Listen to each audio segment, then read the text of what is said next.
suits. Today, kids want to be famous athletes, movie stars, rock stars, beauty queens, or CEOs because that is where the fame, money, and prestige are. That is the reason it is so hard to motivate kids in school today. They know that professional success is no longer solely linked to academic success, as it once was. Because students leave school without financial skills, millions of educated people pursue their profession successfully, but later find themselves struggling financially. They work harder, but don't get ahead. What is missing from their education is not how to make money, but how to manage money. It's called financial aptitude, what you do with the money once you make it, how to keep people from taking it from you, how to keep it longer, and how to make that money work hard for you. Most people don't understand why they struggle financially because they don't understand cash flow. A person can be highly educated, professionally successful, and financially illiterate.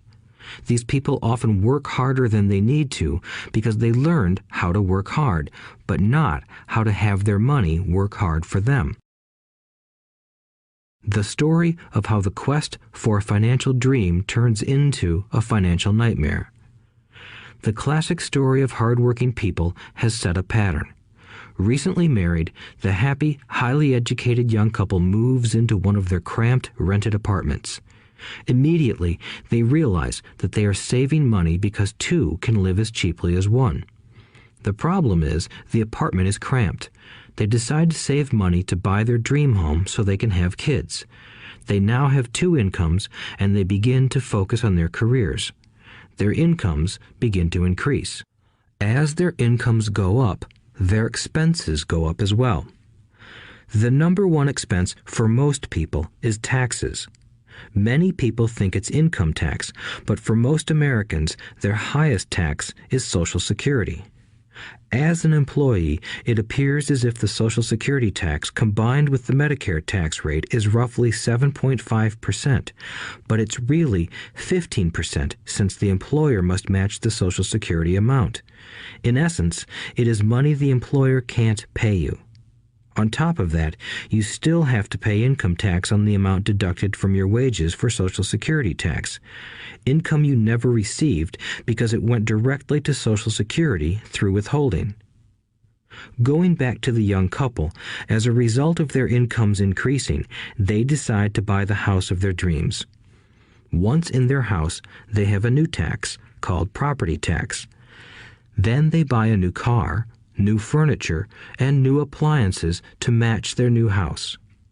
All of a sudden, they wake up and their liabilities column is full of mortgage and credit card debt. Their liabilities go up. They're now trapped in the rat race. Pretty soon, a baby comes along and they work harder. The process repeats itself.